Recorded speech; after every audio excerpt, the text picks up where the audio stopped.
آج کی حدیث میں اسلامی معاشرت کے اصول. اسلامی معاشرہ انسان کیسا ہونا چاہیے. اسلامی معاشرے میں لوگوں کا ایک دوسرے سے اخلاق اور طریقہ کیا ہونا چاہیے, تو اس کے بارے میں حدیث ہے آج کی. عن ابی ہریرہ رضی اللہ عنہ قال قال رسول اللہ صلی اللہ علیہ وسلم لا تحاسدوا, نہیں ایک دوسرے سے حسد نہ کرو, ولا تناجشوا, اور ایک دوسرے سے تناجش نہ کرو. تناجش کیا ہوتا ہے؟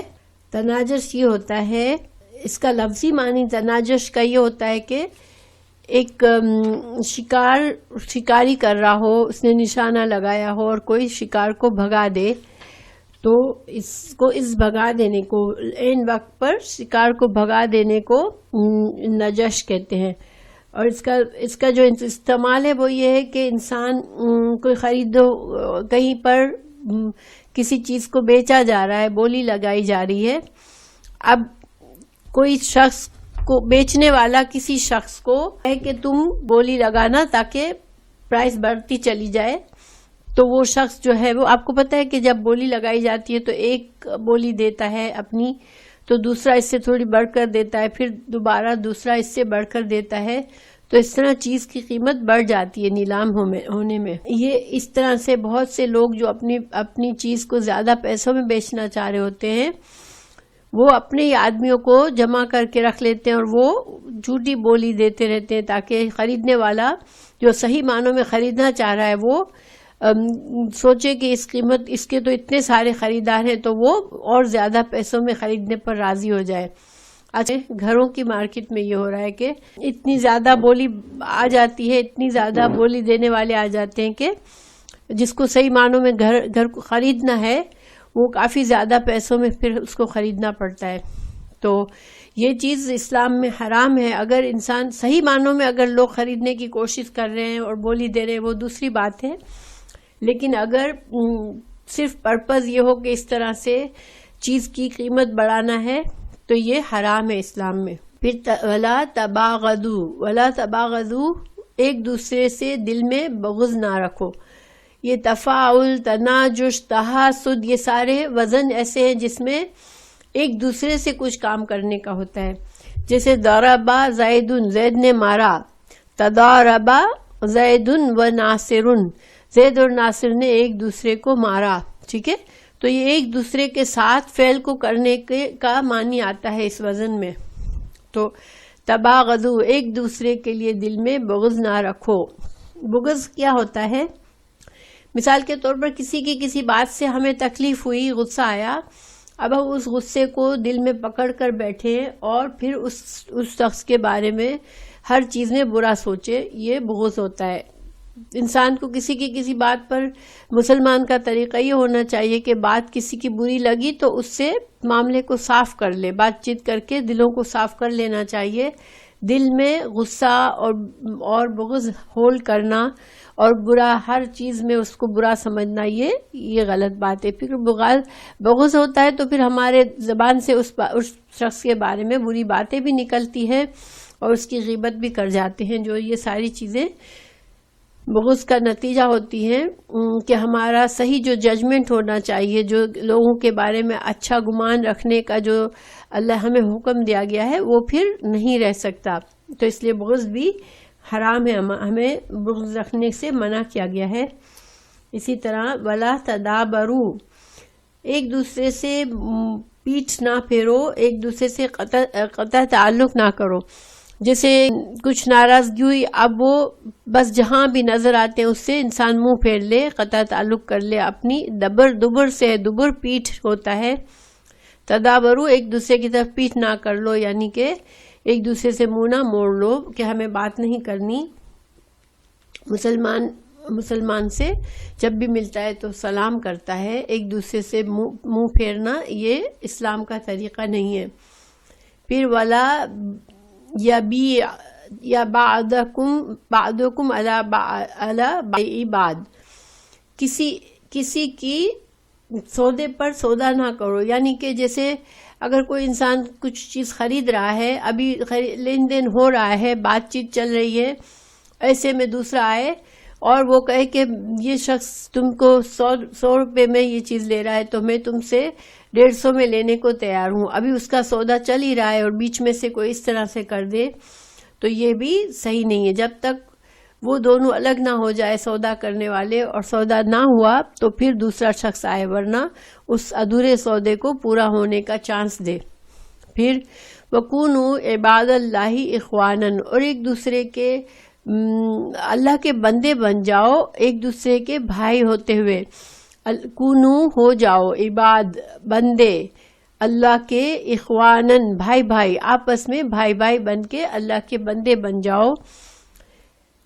المسلم اخو المسلم، ایک مسلمان دوسرے مسلمان کا بھائی ہوتا ہے. لا یظلمہ، وہ اپنے بھائی پر ظلم نہیں کرتا. ٹھیک ہے، کوئی بھائی اپنے بھائی پر ظلم نہیں کرتا عام طور پر.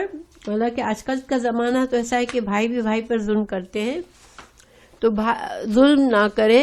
اور ولا یخذلہ، خذل سے ہے، خذل کا مطلب ہوتا ہے مدد کے وقت اکیلا چھوڑ دینا. اب کوئی انسان تکلیف میں ہے، محتاج ہے، پریشانی میں ہے اور ہمارے پاس استطاعت ہے اس کی مدد کرنے کی، لیکن ہم اس کو اکیلا چھوڑ دیں، مدد نہ کریں، اس کو خذل کہتے ہیں. ولا یحقرہ، اور کسی مسلمان بھائی کو حقیر نہ سمجھو، اس کو حقیر نہ بناؤ کہ کمتر نہ سمجھو. اپنے آپ، ظاہر انسان کو کسی کو یہ حق نہیں ہے کہ انسان اپنے آپ کو بہتر سمجھے دوسرے سے. جب ہم اپنے آپ کو دوسرے سے بہتر سمجھتے ہیں تو دوسروں کو ہم اپنے آپ سے کمتر سمجھتے ہیں، تو ہمیں اس کی اجازت نہیں ہے. اللہ کو معلوم ہے کون اللہ کے نزدیک بہتر ہے، کون زیادہ بڑا رتبہ رکھتا ہے. اور اللہ تعالیٰ نے واضح فرما دیا ہے کہ جس کے اندر تقوی زیادہ ہے، جو احسان کا رویہ کرتا ہے، وہ اللہ کو محبوب ہے. تو ہم کسی کے ظاہر کی حالت پر دیکھ کے اس کو حقیر نہ سمجھے. پھر التقوی ہا ہونا، اللہ تعالیٰ رسول اللہ صلی اللہ علیہ وسلم نے اس حدیث میں یہ ساری باتیں بتاتے ہوئے ساتھ ساتھ اپنے سینے کی طرف اشارہ کیا 3 بار اور کہا کہ تقوی دل میں ہوتا ہے. اپنے دل کی طرف اشارہ کیا کہ تقوی جو ہے وہ انسان کے دل میں ہوتا ہے. اب ان سب باتوں میں تقوی سے کیا تعلق ہے کہ تقوی دل میں ہوتا ہے؟ تو یہ رسول اللہ صلی اللہ علیہ وسلم ہمیں بتا رہے ہیں کہ جس انسان کے دل میں اللہ کا خوف ہوگا وہ یہ ساری باتوں کا خیال رکھے گا، بیکاز اس کو یقین ہوگا کہ میرا اللہ میری ہر چیز دیکھ رہا ہے اور اللہ تعالیٰ کو یہ چیزیں پسند نہیں ہیں، تو وہ ان چیزوں سے بچے گا. اور جس کے دل میں تقوی نہیں ہے، اللہ کا خوف نہیں ہے، وہ ایسی چیزیں کرے گا. پھر رسول اللہ صلی اللہ علیہ وسلم نے فرمایا بِحَسْبِ امْرِئٍ من الشر ان یحقر اخاہ المسلم، ایک مسلمان کے لیے اتنا گناہ ہی کافی ہے کہ وہ اپنے مسلمان بھائی کو کمتر سمجھے، حقیر سمجھے. یہ بھی ایک بڑا گناہ ہے جو انسان کو مشکل میں ڈال دے گا. اللہ سبحانہ تعالیٰ اس کو بھی بڑے گناہوں میں کاؤنٹ کرتا ہے اگر انسان اپنے دوسرے مسلمان بھائیوں کو حقیر سمجھتا ہے اپنے سے. پھر کل المسلم علی المسلم حرام، ایک مسلمان کی ہر چیز دوسرے مسلمان پر حرام ہے. اس کا خون، دمہ و مالہ، اس کا مال، و عرضہ، اور اس کی عزت. ایک مسلمان نہ کسی دوسرے مسلمان کا ناحق خون کرتا ہے، نہ اس کے مال کو ضائع کرتا ہے، نہ اس کی عزت کو خراب کرتا ہے، اس کے بارے میں بری افواہیں پھیلا کے یا اس کی غیبت کر کے اس کی عزت کو خراب نہیں کرتا. تو یہ ساری چیزیں ایک مسلمان پر حرام ہے. تو یہ حدیث بہت اہم ہے. اس میں اگر اس پر عمل کیا جائے تو اسلامی معاشرہ بہت بہترین معاشرہ بن سکتا ہے، کیونکہ اس میں آپس کے تعلقات کی ساری وہ باتیں بتا دی گئی جو کہ آپس کے تعلقات کو بہتر سے بہتر بناتی ہے. اب حسد کے بارے میں آپ نے پتہ ہے کہ حسد جو ہے وہ ایک بہت بری چیز ہے. حسد کیا ہوتا ہے کہ انسان کسی کے پاس نعمت دیکھ کر جلے کوڑے اور سوچے کہ اس سے یہ نعمت چھن جائے اور مجھے مل جائے.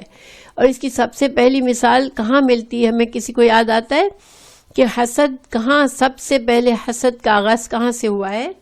حسد کا آغاز شیطان نے سب سے پہلے کیا تھا. ابلیس نے اللہ تعالیٰ نے جب حضرت آدم کو پیدا کیا تو ابلیس نے دل میں حسد پیدا ہوا کہ میں اس مٹی کے بنے ہوئے انسان کو کیوں سجدہ کروں، اللہ نے اس کو کیوں مجھ سے زیادہ عزت دے دی. تو حسد نے شیطان کو ملعون بنا دیا، اس کو جنت سے دور کر دیا. اسی طرح حسد جو ہے وہ آگ میں جلتا ہے. حسد ایک آگ ہے جو انسان کو خود بھی جلاتی ہے.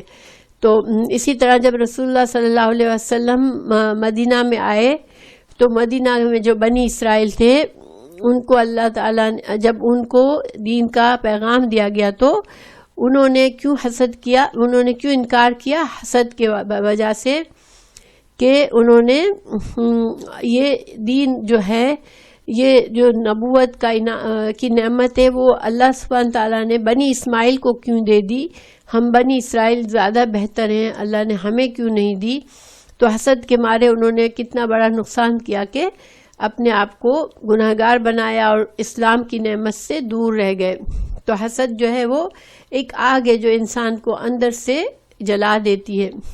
نبی کریم نے حسد اور بغض کی مذمت بیان کرتے ہوئے اسے سابقہ امتوں کی بیماری بتایا ہے کہ یہ بیماری جو تھی وہ سابقہ امتوں میں تھی، اور جس کا میں نے مثال آپ کو بنی اسرائیل سے دی بھی کہ بنی اسرائیل نے اسلام کو قبول بھی نہیں کیا صرف حسد کے مارے. وہ پہچان گئے کہ یہ رسول سچے ہیں مگر انہوں نے حسد کے مارے دین کو قبول نہیں کیا. تو یہاں حدیث ہے، ہمیں رسول اللہ صلی اللہ علیہ وسلم فرماتے ہیں تمہارے اندر پہلی امتوں والی بیماری حسد اور بغض سرایت کر گئی ہے.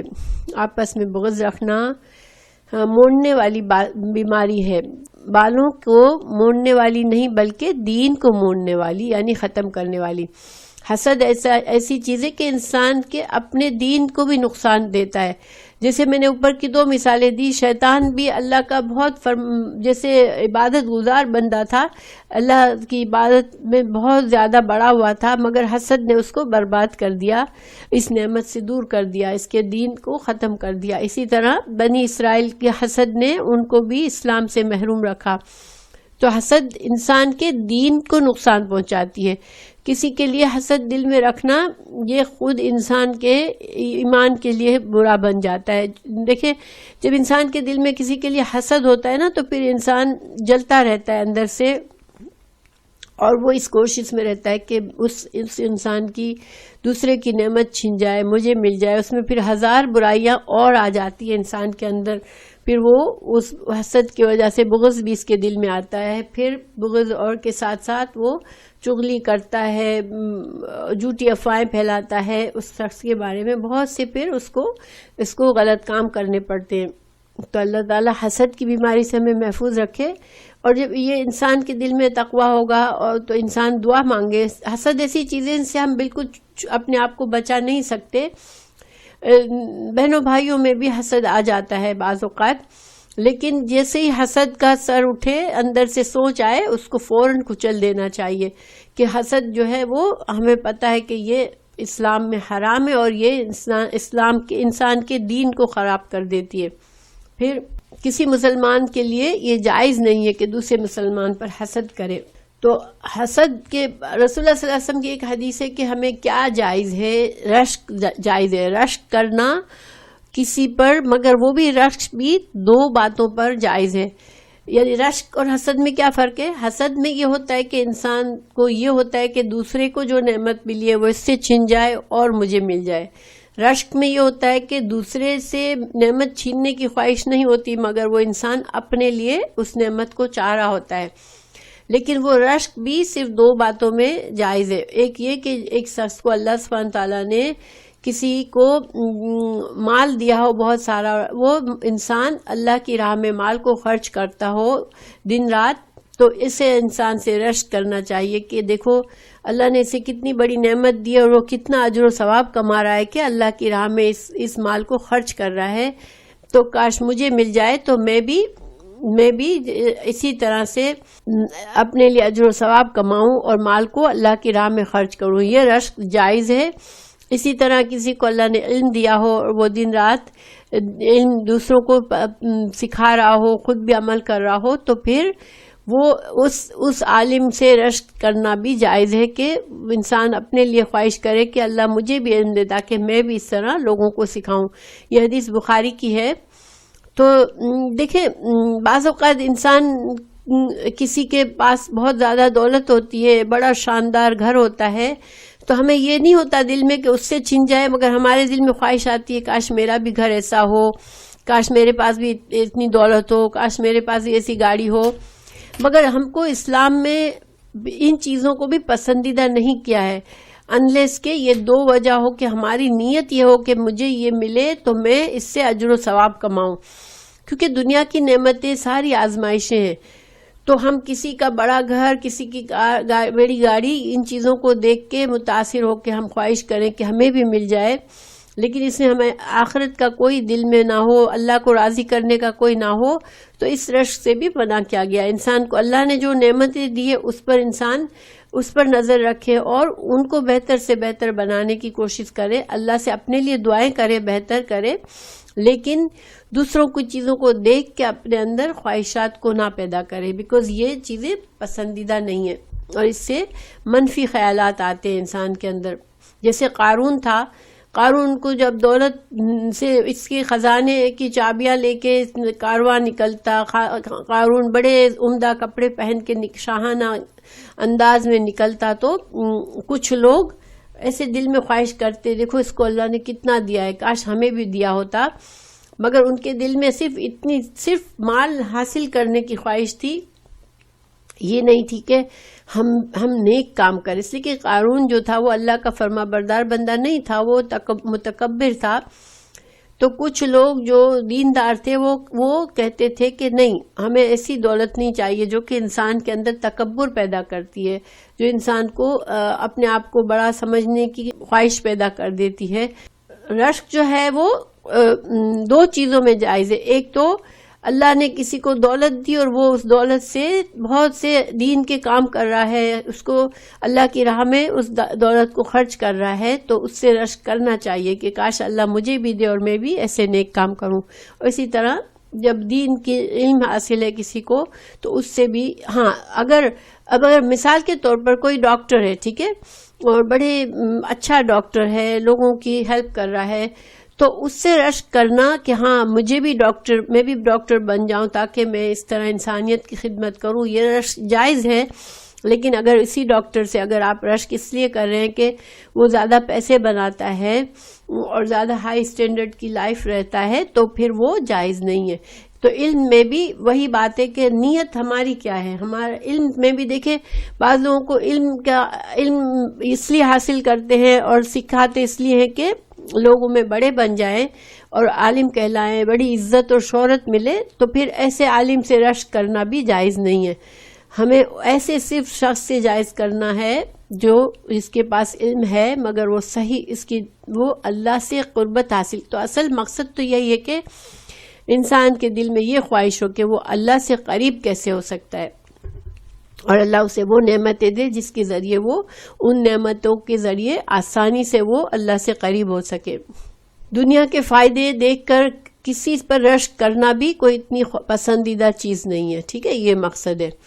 پھر رسول اللہ صلی اللہ علیہ وسلم سے پوچھا گیا سب سے افضل کون ہے. آپ صلی اللہ علیہ وسلم نے فرمایا ہر وہ شخص جو مخموم القلب ہو اور صدوق اللسان ہو. تو صحابہ کرام نے فرمایا کہ یا رسول اللہ, ہم صدوق اللسان سچی بات کہنے والا تو سمجھتے ہیں کہ جس کی زبان میں سچائی ہو, جو سچی بات کرتا ہو, لیکن یہ مخموم القلب کیا ہوتا ہے. آپ صلی اللہ علیہ وسلم نے فرمایا وہ شخص جس کا دل صاف ہو, اس میں گناہ بالکل نہ ہو, نہ سرکشی کا مادہ ہو, نہ خیانت ہو, نہ حسد ہو. دیکھیں سبحان اللہ, یہ کوالٹیز. اور پھر صاحب یہاں پر ایک اور بات ہمیں سمجھنے والی ہے کہ صحابہ کرام بھی عرب تھے, مگر بعض جو چیزیں تھیں ان کو بھی پوچھنا پڑتا تھا کہ یا رسول اللہ اس کا کیا مطلب ہے, کیونکہ بعض ٹرمز جو ہیں وہ دین میں خاص استعمال ہوئی ہیں جو کہ اللہ تعالیٰ اللہ کے رسول صلی اللہ علیہ وسلم کے ذریعے معلوم ہو سکتی ہے. تو گویا ایک عربی زبان پڑھنے والا سمجھنے والا قرآن لے کر بیٹھ جائے اور کہے کہ میں صرف اپنی زبان کی وجہ سے میں قرآن کو سمجھ لوں گا, تو یہ صحیح نہیں ہے. نہ حدیث کو ہم مکمل سمجھ سکتے ہیں، نہ قرآن کو صرف عربی زبان جان کر. ٹھیک ہے، اس لیے کہ بعض چیزیں بعض مقصد سے استعمال ہوئی ہے، جو خاص ہماری شریعت میں اس کو استعمال کیا گیا ہے، اس لفظ کو اس پرپز سے. جس طرح سے ظلم کے بارے میں آپ صلی اللہ علیہ وسلم نے فرمایا کہ ظلم عظیم کے بارے میں قرآن میں آیا تو صحابہ کرام پریشان ہوئے کہ ظلم کو انہوں نے عام گناہ سمجھا کہ یا رسول اللہ ہم سے تو گناہ سب سے ہو جاتے ہیں، تو گناہ اگر ہلکا سا بھی گناہ نہ کرے تو یہ تو ورنہ ہلاک ہو جائیں گے، تو یہ تو بڑی خطرناک بات ہے.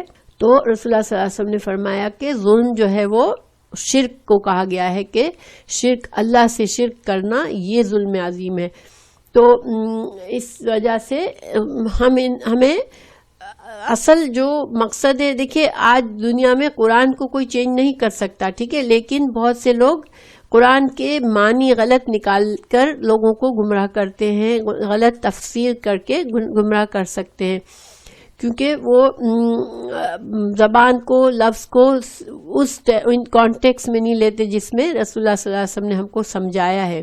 اچھا، تو پھر آپ نے فرمایا وہ شخص جس کا دل صاف ہو. دیکھیں دل کو صاف رکھنا یہ ایمان کا حصہ ہے. ٹھیک ہے، دل میں انسان کے آتے ہیں، برائیاں بھی آتی ہیں، حسد بھی آتا ہے، غصہ بھی آتا ہے، لیکن انسان کو اپنے دل کو اسی طرح صاف کرتے رہنا چاہیے جیسے ہمارے جسم پر کوئی گندگی لگ جاتی ہے، ہم اسے فوراً صاف کرتے ہیں، کیونکہ یہ ساری گندگی ہے، منفی خیالات، منفی جذبات. ان کو انسان کو دل سے نکالتے رہنا چاہیے، اور وہ انسان اسی وقت کر سکتا ہے جب اس کے دل میں اللہ کا خوف ہو اور انسان اللہ پر توکل کرتا ہو کہ ٹھیک ہے، کسی کا جو بھی معاملہ ہے وہ اس کے ساتھ ہے، مجھے اللہ پر بھروسہ کرنا ہے، مجھے اپنا ایمان نہیں خراب کرنا، مجھے اپنا اخلاق نہیں خراب کرنا. دیکھیے بعض اوقات ہم کچھ نہیں کر رہے ہوتے، لیکن لوگ ہمیں اس طرح سے پوزیشن میں ڈال دیتے ہیں کہ ہمارا دل خراب ہو جاتا ہے.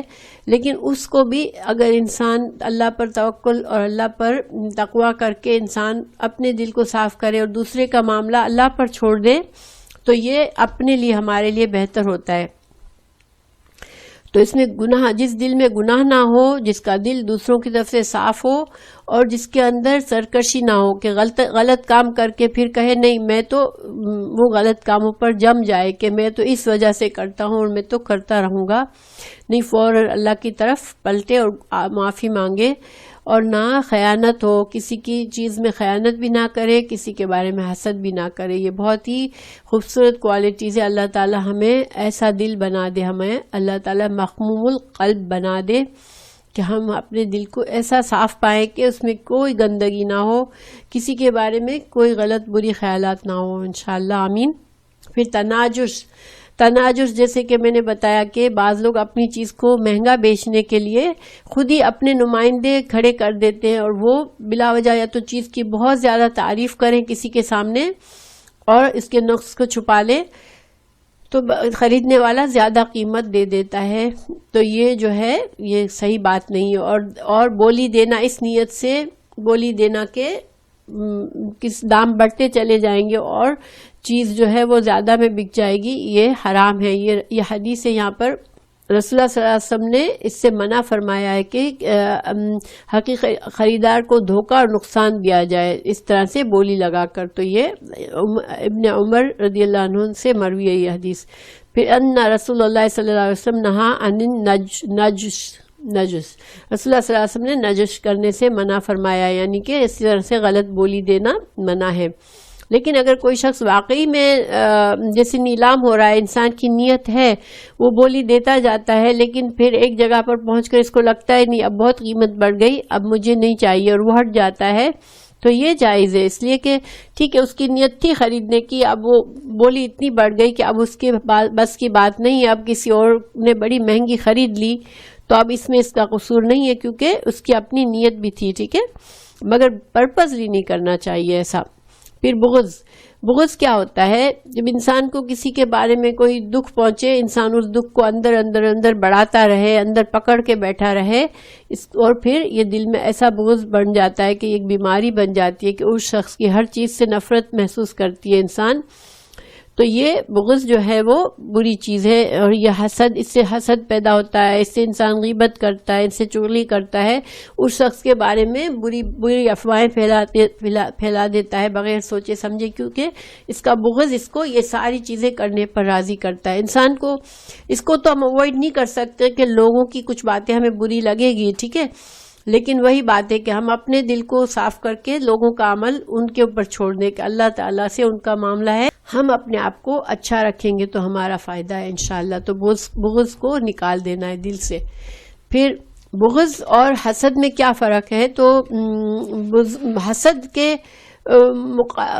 کے جو متضاد ہے وہ رشک ہے، اور بغض کے متضاد محبت ہے۔ تو یعنی انسان کسی سے دل میں محبت رکھے یہ بہتر ہے، کسی سے دشمنی رکھنا یہ اچھا نہیں ہے۔ اسی طرح کسی سے رشک کرنا بہتر ہے، حسد کرنا اچھا نہیں ہے۔ ایک حدیث ہے، ہر سوموار اور جمعرات کو جنت کے دروازے کھولے جاتے ہیں، مشرک کے علاوہ ہر ایک کی بخشش کر دی جاتی ہے سوائے ان دو آدمیوں کے جن کے درمیان کوئی بغض ہو۔ اللہ تعالیٰ کی طرف سے کہا جاتا ہے کہ جب تک یہ دونوں صلح نہیں کر لیتے ان کا معاملہ رہنے دو، اور یہ 3 مرتبہ کہا جاتا ہے۔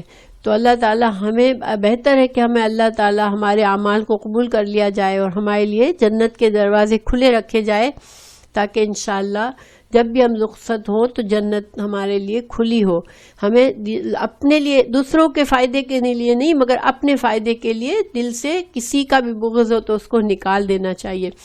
بعض اوقات ہم اپنے گھروں میں لوگوں سے، اپنے رشتہ داروں سے اتنا دل میں بغض جمع ہو جاتا ہے، اپنی فیملی کے ممبر سے بغض جمع ہو جاتا ہے کہ ہم دل میں ایک طرح سے ان کی نفرت ابل رہی ہوتی ہے، لیکن یہ اس کو بھی کوشش کر کے انسان کو صاف کرتے رہنا چاہیے دل کو، چاہے کتنا بھی مشکل ہو، لیکن انسان اپنے لیے اپنے دل کو صاف کرتا رہے تو انشاءاللہ اللہ تعالیٰ دلوں میں محبت ڈال دے گا۔ پھر تدابر ہمیں اجازت نہیں ہے۔ تدابر کیا ہوتا ہے؟ دبر سے ہے، دبر ہوتی ہے پیٹھ، تو تدابر ایک دوسرے سے پیٹھ پھیرنا، یعنی کہ قطع تعلق کرنا، منہ موڑ لینا۔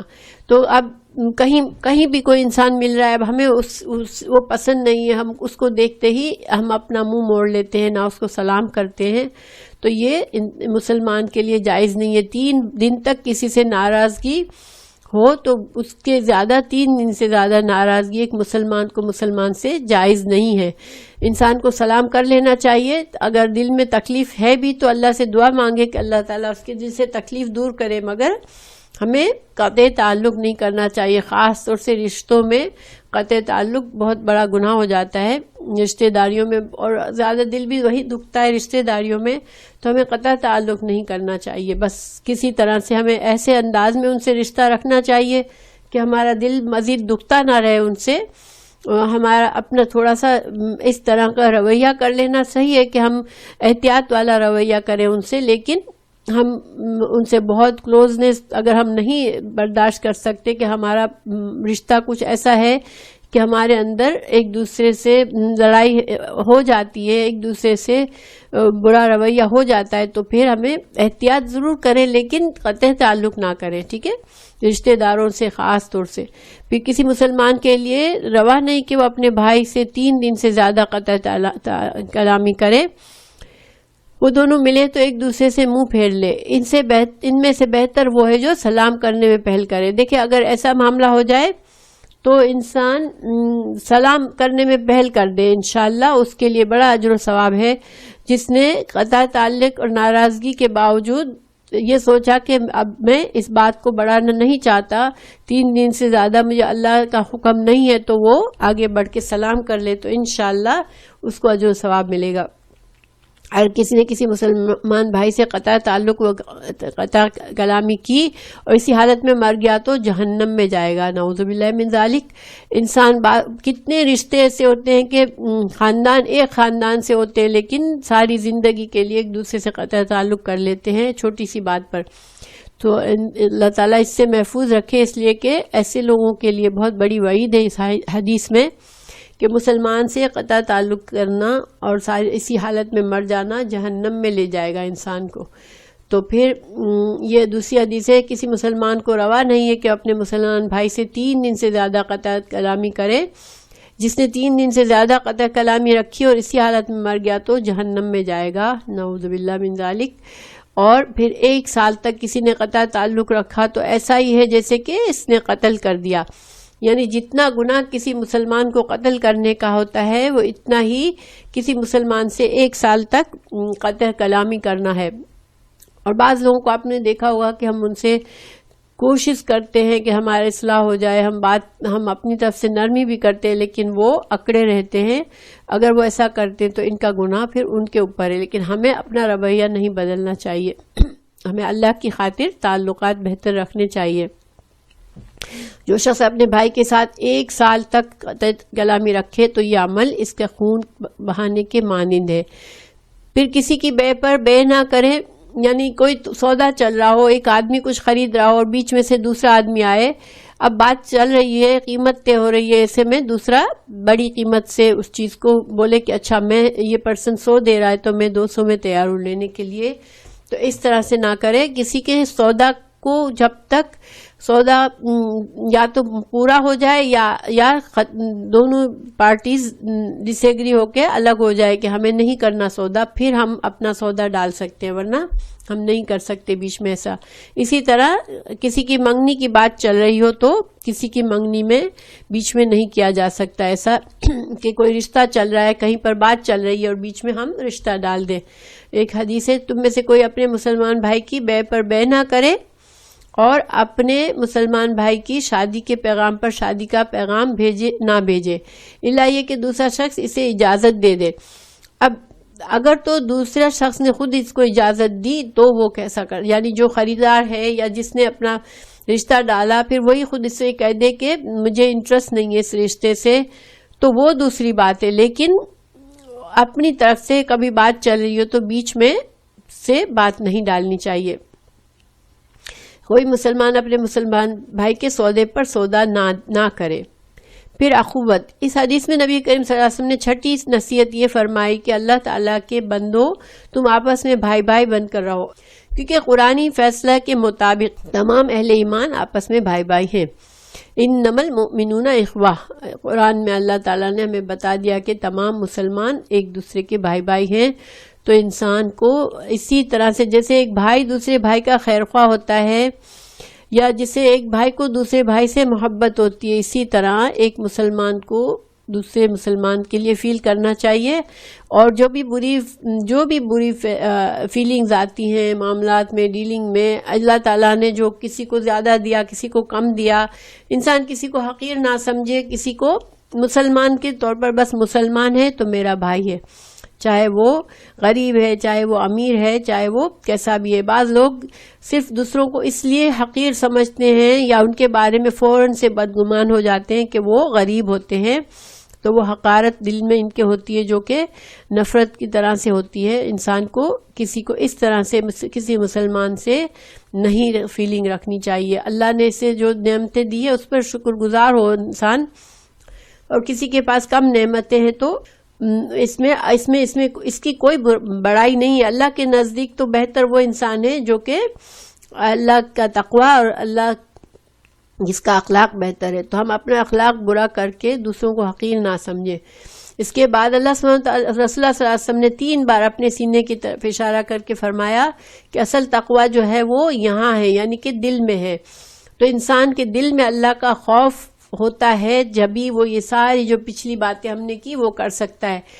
دیکھیے ہمارا نفس تو ہمیں برائی کی طرف ابھارتا ہے، ہمارا نفس ہمیں ہمیشہ پیمپر کرتا ہے کہ تم بہتر ہو دوسروں سے اور تمہاری تو یہ حق ہے، تمہارا تو یہ حق ہے، لیکن ہمیں جو ہے ہمارے دل جو ہے اگر اللہ کا خوف ہوگا تو ہم اللہ کے فیصلے کے مطابق خود کو جج کریں گے کہ ہم اللہ کے جو احکامات ہیں اس پر ہم اپنے آپ کو رکھ کر دیکھیں گے کہ میں کہاں صحیح ہوں اور کتنا غلط ہوں، اور انسان اپنے اخلاق کو ہمیشہ اللہ کی خاطر بہتر کرنے کی کوشش کرے گا۔ اگر تقوی نہیں ہے تو پھر انسان برے اخلاق، پھر اچھا اخلاق رکھنا بھی مشکل ہے، کیونکہ دیکھیں اچھے اخلاق کے لیے انسان کو بڑا برداشت کرنا پڑتا ہے۔ دوسروں سے معاملات کرنے میں انسان کو دل بڑا رکھنا پڑتا ہے، معاف کرنے کی عادت ڈالنی پڑتی ہے، درگزر کرنا پڑتا ہے، اپنے آپ کو تکبر سے بچانا ہوتا ہے. یہ ساری چیزیں ایسی ہیں جو انسان کو اپنے نفس کے ساتھ ایک طرح سے مسلسل جھگڑا کرنا پڑتا ہے، اپنے نفس کے خواہشات کے خلاف جانا پڑتا ہے. تو وہ انسان اسی وقت کر سکتا ہے، اسی وقت انسان اپنے اخلاق کو بہتر کر سکتا ہے جب اس کے دل میں اللہ کا خوف ہوگا. تو اللہ تعالی ہمارے دلوں میں اتنا تقوی ڈالے کہ ہم دوسروں کی تنقید چھوڑ کر اپنی اصلاح میں لگ جائیں. دیکھیں ہمیں آج یہ حال ہے کہ ہمیں ہر وقت دوسروں کی پڑی ہوئی ہوتی کہ فلاں میں یہ خرابی ہے، فلاں میں یہ خرابی ہے، اور ہمیں بہت جلدی خرابیاں نظر بھی آ جاتی ہے دوسروں کی، ہمیں اپنی خرابی نظر نہیں آتی. جو انسان صحیح معنوں میں اللہ سے ڈرتا ہے وہ مسلسل اپنے اندر جھانکتا ہے کہ میری کتنی برائی ہے میرے اندر، مجھے کہاں تک اپنی اصلاح کرنی ہے انشاءاللہ. تو اللہ تعالی ہمیں ہماری مہلت ختم ہو اس سے پہلے ہمیں اپنی اصلاح کرنے والا بنا دے، اور ہمیں اللہ تعالیٰ ایسا بنا دے کہ ہم اللہ کے پسندیدہ بندے بن جائیں اور اللہ تعالیٰ ہم سے راضی ہو جب ہم اس دنیا سے رخصت ہو. کیونکہ اگر ہم دنیا سے رخصت ہوتے وقت اللہ کی رضامندی کے ساتھ جائیں گے تو انشاءاللہ اس سے بڑی کوئی نعمت ہے ہی نہیں. تو اللہ تعالیٰ ہمیں ان لوگوں میں بنا دے جو ہم اس نعمت کے ساتھ دنیا سے رخصت ہو. پھر اللہ صلی اللہ علیہ وسلم نے تنبیہ فرمائی کہ مسلمان کو حقیر نہیں سمجھنا چاہیے اور نہ ہی اس سے نفرت کرنی چاہیے. انسان کے برا ہونے کے لیے یہی کافی ہے کہ وہ اپنے مسلمان بھائی کو حقیر سمجھے. اگر انسان خود اگر جج کر لے کہ اگر میرے اندر کوئی ایسی فیلنگ ہے کہ میں کسی مسلمان کو اپنے سے کمتر سمجھتی ہوں یا سمجھتا ہوں تو یہ مجھے اس کی فکر کرنی چاہیے کہ یہ تو بہت بڑی خرابی ہے. تو اگر میں اس طرح سے سوچوں گی تو انشاءاللہ میں دوسروں کو کبھی کسی مسلمان کو اپنے سے کمتر نہیں سمجھوں گی. آخر میں آپ نے فرمایا کہ ایک مسلمان کی جان، مال، عزت اور آبرو دوسرے مسلمان پر حرام ہے، یعنی کہ نہ اس کی جان کو نقصان پہنچائے، نہ مال کو، نہ عزت اور آبرو کو. لہذا کوئی مسلمان دوسرے مسلمان کی جان کو نقصان پہنچائے، نہ مال کو، نہ اس پر دست درازی کرے اور نہ ہی دوسرے کی بے عزتی کرے. تو انشاءاللہ اللہ سبحانہ تعالیٰ ہمارے اخلاق کو بہترین بنا دے. اس حدیث میں بہت سی باتیں سیکھنے کے لیے ہے. اللہ تعالیٰ ہمیں سیکھنے والا بنا دے اور عمل کرنے والا بنا دے. آمین.